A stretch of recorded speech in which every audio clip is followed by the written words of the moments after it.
الحمدللہ رب العالمین والصلاة والسلام علی سید الانبیاء والمرسلین اما بعد فاعوذ باللہ من الشیطان الرجیم بسم اللہ الرحمن الرحیم۔ سورہ سجدہ کی تفسیر چل رہی تھی اور 13ویں آیت پر ہم پہنچے تھے، جس میں اللہ تبارک و تعالی نے ارشاد فرمایا کہ اور اگر ہم چاہتے تو ضرور عطا فرما دیتے ہر نفس کو اس کی ہدایت، اور لیکن میری طرف سے یہ قول قرار پا چکا ہے، پختہ ہو چکا ہے کہ میں ضرور بھر دوں گا جہنم کو جنوں اور تمام انسانوں سے۔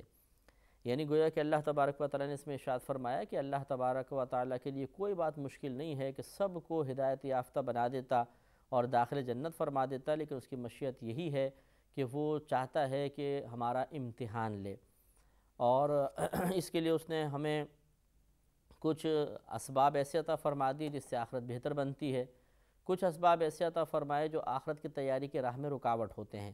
مثلا ہمیں عقل دے دی، انبیاء علیہ السلام بھیجے، مکمل تعلیمات دے دیں، یہ سمجھا دیا کہ اچھائی ہے یہ برائی ہے، تو یہ تو سارے اسباب تھے کہ جن کو ہم اختیار کر لیں، صحیح استعمال کریں تو جنت میں چلے جائیں گے۔ اور پھر کچھ رکاوٹیں ڈال دی گئیں، رکاوٹیں پیدا کی گئیں، ان کو ہمیں عبور کرنا تھا۔ مثال کے طور پر نفس پیدا کیا، شیطان پیدا کیا، اللہ کی یاد سے غافل کرنے والی مخلوق کو پیدا کر دیا، دنیا کو پیدا فرمایا۔ یعنی دنیا سے مراد ہر وہ چیز جو اللہ کی یاد سے غافل کرے، یہ چیزیں ہمارے درمیان رکھ دی ہیں۔ نفس بھی بہکارا ہے، شیطان بھی غلط مشورے دے رہا ہے، کبھی دنیا کی محبت غالب ہو کر اللہ کی یاد سے غافل کر رہی ہے، کبھی لوگ درمیان میں آڑے آ جاتے ہیں اور وہ ہمیں آخرت کی تیاری صحیح طریقے سے نہیں کرنے دیتے ہیں، تو یہ رکاوٹیں ڈال دیں۔ تو اب اللہ تعالیٰ ارشاد فرما رہا ہے میں چاہتا تو سب کو ہدایت دے دیتا، لیکن یہ اللہ کی مشیت یہ ہے کہ اب ان رکاوٹوں کو کون عبور کرتا ہے اور کون ہدایت کے اسباب سے کما حقہ فائدہ حاصل کرتا ہے، یہ اللہ تبارک و تعالیٰ جانتا ہے کہ کیا ہوگا، لیکن بہرحال اس کی مشیت یہی تھی کہ ان کو امتحان میں مبتلا کرو۔ اب جو کامیاب ہوگا وہ جنت میں جائے گا، جو کامیاب نہیں ہوگا وہ جہنم میں جائے گا۔ اس سے یہ نص صریح ہے اس بات پر کہ جن بھی جہنم میں جائیں گے، تو جن اور انسان دونوں جہنم میں جائیں گے، جنت میں بھی جا سکتے ہیں۔ انسانوں کے بارے میں تو بارہا اللہ نے کلام ارشاد فرمایا، اور جنات کے بارے میں اگرچہ اختلاف ہے، لیکن صحیح قول یہ ہے کہ انشاءاللہ جنات مسلمان جو ہیں، صحیح العقیدہ ہیں، وہ بھی جنت میں جائیں گے۔ فَذُوقُوا، تو چکھو تم۔ پہلے اللہ نے فرمایا کہ میں ضرور جہنم کو ان جنات سے اور انسانوں سے بھر دوں گا، اور پھر فَذُوقُوا، تم چکھو۔ ایک دم ایسا کلام شروع ہوا جیسے جہنم سے خطاب ہے، تو یہ ہوتا ہے کہ بعض اوقات آیات میں باہم ربط نہیں ہوتا، تو پھر مفسرین کا کام ہے کہ وہ ان میں ربط پیدا کریں۔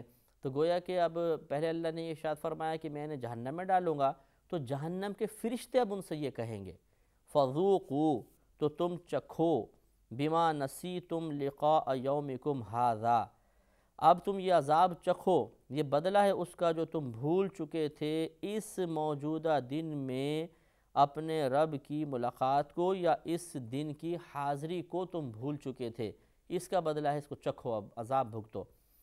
تو صحیح بات یہی ہے کہ بہت سے لوگوں نے آخرت کے بارے میں سنا ہے، مسلمان نے بھی، غیر مسلمان تو سب جانتے ہیں، غیر مسلموں نے بھی سنا ہے، لیکن وہ اس کو اہمیت نہیں دیتے ہیں اور سمجھتے ہیں کہ یہ ایک مخصوص مذہب ہے، اور وہ اپنے مذہب کی طرف صرف مائل کرنے کے لیے اس قسم کی باتیں کر رہے ہیں، تو ضروری نہیں کہ ہم اس کو اختیار کریں۔ لیکن یہ یقینی سی بات ہے کہ مذہب اسلام ایک حق مذہب ہے، اور اسی میں اب آخرت کی نجات ہے، ہمارا عقیدہ آخرت ہے، اور وہ عقیدہ آخرت ہم نے اپنے پاس سے نہیں بنایا، بلکہ اللہ تبارک و تعالی نے اپنے حبیب کریم کے ذریعے اور اپنی اس پاکیزہ کتاب کے ذریعے میں سمجھایا ہے کہ آخرت ہے، لہٰذا آخرت تو ضرور ہوگی۔ تو وہاں جانے کے بعد پھر جہنم میں جب ڈال دیا جائے گا تو فرشتے اس طرح کلام کریں گے کہ چونکہ تم اس دن کو بھولے ہوئے تھے، تو لازم سی بات ہے کہ اس کی تیاری نہ کر سکے، اور تیاری نہ کر سکے تو حالت کفر میں زندگی گزار دی، تو اب تم اس کا بدلہ اور عذاب چکھو۔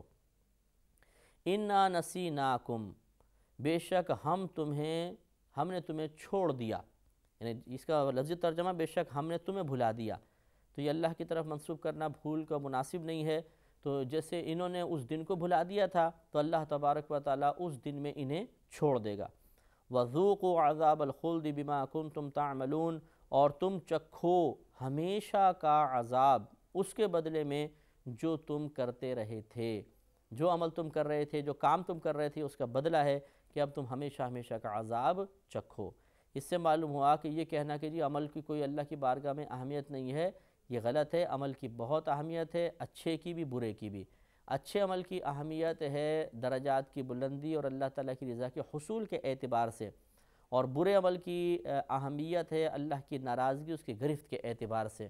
تو اس لیے کوشش یہ کرنی چاہیے کہ ہم بھی اچھے اعمال کریں، برے اعمال سے بچنے کی کوشش کریں۔ اب آگے اللہ تبارک و تعالیٰ نے کچھ مومنین کی صفات کا تذکرہ فرمایا، ہمیں غور کرنا چاہیے کہ یہ صفات ہم میں بھی ہیں یا نہیں ہیں۔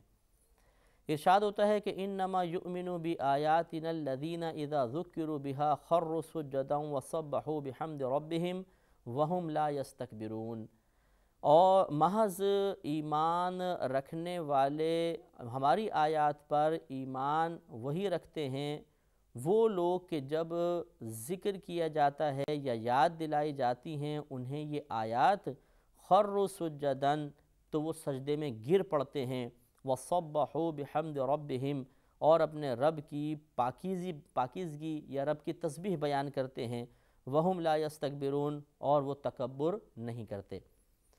تو یہ آیت سجدہ ہے، جن بھائی بہنوں نے اس تفسیر کو سنا، اگر بہتر یہ ہے کہ آپ بھی سجدہ کر لیجئے گا، اس میں کوئی حرج نہیں ہے، اگرچہ اختلافی مسئلہ ہے کہ ٹی وی کی آواز پر آیت اگر سنیں، مطلب ٹی وی پر یا ریڈیو پر، تو کیا اس سے سجدہ تلاوت واجب ہوتا ہے کہ نہیں ہوتا ہے، اختلافی مسئلہ ہے۔ لیکن میں ہمیشہ یہ عرض کرتا ہوں کہ بہتر ہے کہ سجدہ کرنے میں کوئی بری بات نہیں، کیونکہ خود اللہ تعالیٰ مومنین کی صفات ذکر کر رہا ہے کہ جب ان کے سامنے ہماری آیات پڑھی جاتی ہیں تو وہ اللہ کی بارگاہ میں سجدے میں گر جاتے ہیں اور تسبیح پڑھتے ہیں اور تکبر نہیں کرتے ہیں۔ تو یہ ایک مومنانہ صفت ہے، اس میں کوئی حرج نہیں ہے۔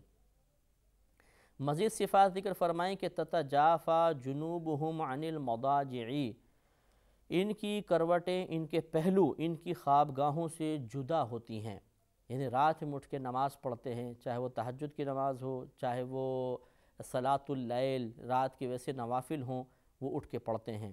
یدعون ربہم خوفا وطمعا، وہ پکارتے ہیں اپنے رب کو خوف میں اور امید میں، یعنی خوف کرتے ہوئے اور امید کرتے ہوئے۔ جب انہیں کسی چیز کا لالچ ہوتا ہے، امید ہوتی ہے، تب اللہ کو پکارتے ہیں، اللہ تعالیٰ یہ چیز ہمیں حاصل ہو جائے تو بہت اچھا ہے۔ جب کسی چیز کا خوف ہوتا ہے تو اس سے دوری کے لیے اللہ کی بارگاہ میں رجوع کرتے ہیں۔ وَمِمَّا رَزَقْنَاهُمْ يُنْفِقُونَ، اور ان چیزوں میں سے جو ہم نے انہیں عطا کی وہ خرچ کرتے ہیں۔ تو معلوم یہ ہوا کہ مومنین کی چند صفات ہیں۔ ایک بات تو یہ کہ جب ان کے سامنے اللہ تبارک و تعالیٰ کی آیات کا تذکرہ کیا جاتا ہے، آیات انہیں یاد دلائی جاتی ہیں، تو وہ سجدے میں گر جاتے ہیں۔ اس کا مطلب یہ نہیں ہے کہ جب بھی آپ یہ تفسیر سنیں آپ سجدے میں گر جائیں، جب بھی کوئی قرآن پاک کی آیت سنیں آپ سجدے میں چلے جائیں۔ مطلب کہنے کا یہ ہے کہ وہ ان کے مقابلے میں تکبر سے کام نہیں لیتے ہیں، بلکہ اطاعت کی طرف ذہن کا میلان کرتے ہیں، ذہن ان کا مائل ہوتا ہے، دل مائل ہوتا ہے فوراً اطاعت کی طرف، اور کوئی آیت سجدہ سنتے ہیں تو فوراً سجدہ تلاوت بھی کر لیتے ہیں، اور وہ تکبر نہیں کرتے۔ تکبر یعنی اپنے آپ کو بڑا نہیں سمجھتے۔ تکبر آپ کو بارہا بتایا کہ دوسرے کو حقیر و کمتر اور اپنے آپ کو اس سے افضل و اعلیٰ سمجھنے کا نام تکبر ہوتا ہے، اور یہ صفت اللہ تبارک و تعالیٰ کی ہی ہو سکتی ہے۔ بڑائی اسی کے لیے زیبا ہے، اگر ہم یہ بڑائی کا راستہ اختیار کرنے کی کوشش کریں گے تو قابل مذمت ہو جائیں گے۔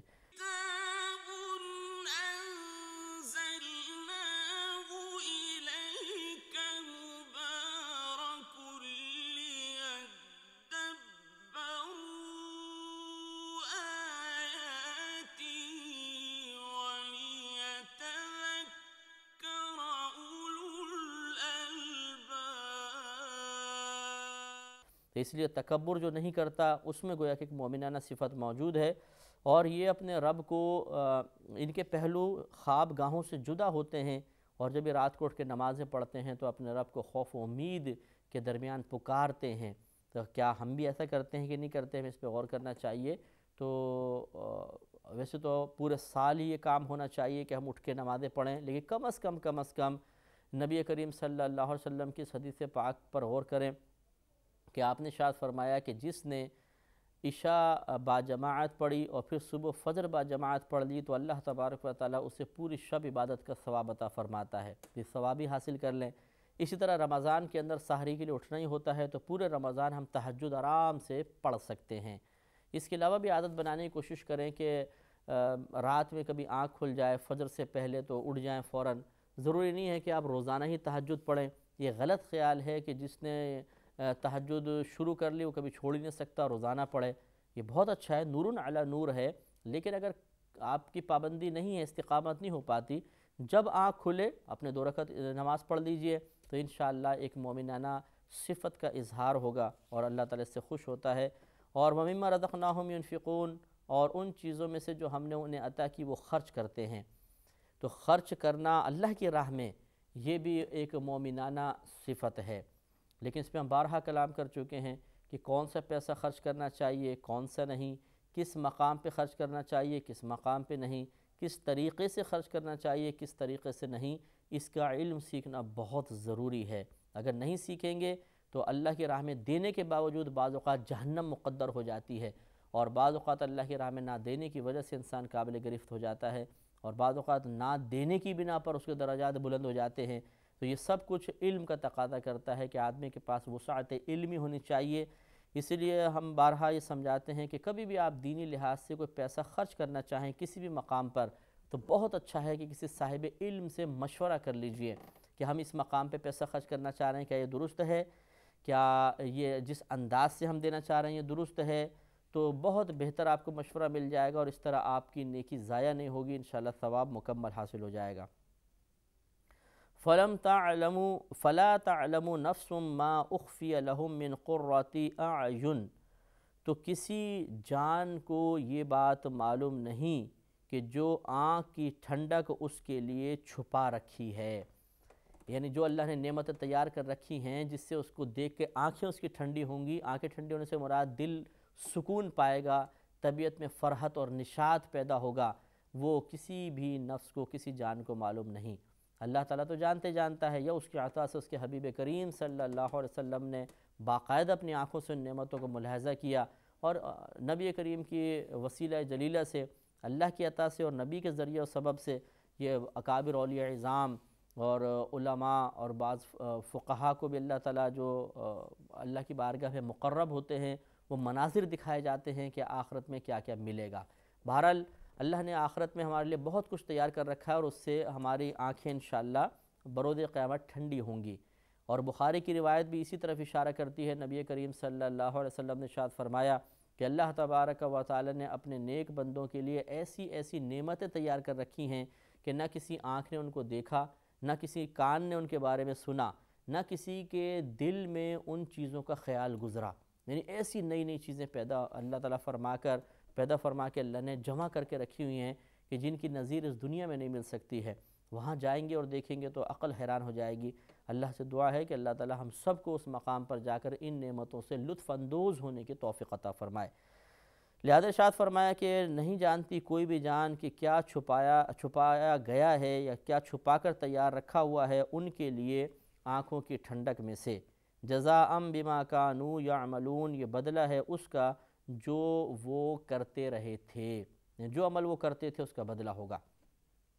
تو پھر میں وہی دائرہ ادب میں رہ کر ان لوگوں سے پوچھوں گا جو یہ کہتے ہیں کہ جی عمل کی کوئی اہمیت نہیں, عمل کرو نہیں کرو نہ کرو, اللہ تعالیٰ کو عمل کا محتاج ہے. تو یقینی سی بات ہے کہ عمل ہم اس لیے نہیں کر رہے کہ اللہ تعالیٰ ہمارے عمل کا محتاج ہے, یا اس کو ہمارے اعمال کی ضرورت ہے, یا ہمارے عمل سے اس کو کوئی ذاتی فائدے حاصل ہو رہے ہیں, بلکہ ہم تو عمل اس لیے کر رہے ہیں کہ اللہ تبارک و تعالیٰ نے ہمیں عمل کا حکم دیا ہے کہ عمل کرو, اور اللہ تعالیٰ اسی کا بدلہ آخرت میں عطا فرمانے کا بارہا تذکرہ فرما رہا ہے. لہٰذا عمل بیکار نہیں ہے, اللہ کی بارگاہ میں عمل کی بہت ہی زیادہ اہمیت ہے. پھر آگے ارشاد فرمایا کہ افمن کان مؤمنا کمن کان فاسقا لا یستوون, تو کیا پس جو مومن ہو وہ اس کی مثل ہوگا جو فاسق ہو, یہ دونوں برابر نہیں ہو سکتے ہیں. تو ایک مرتبہ حضرت علی رضی اللہ تعالیٰ عنہ کا ولید بن عقبہ سے کوئی ایسا مناظرہ ہو گیا. ولید بن عقبہ کافر تھا اور یہ بڑی عمر کا تھا, حضرت علی رضی اللہ تعالیٰ عنہ چھوٹی عمر کے تھے. تو جب کوئی بات چلی تو ایک دم ان دونوں طرف سے ذرا تیزی آ گئی. تو ولید بن عقبہ نے کہا تم جانتے نہیں ہو میں بوڑھا ہوں, تم سے زیادہ عمر رکھتا ہوں, تم سے زیادہ تیز زبان والا ہوں, تم سے زیادہ میں مہارت رکھتا ہوں, تم سے زیادہ مجھے تجربہ ہے. تو حضرت علی رضی اللہ تعالیٰ عنہ نے فرمایا کہ تمام چیزیں اپنے مقام پر, لیکن تو فاسق و کافر ہے اور میں مسلمان اور مومن ہوں.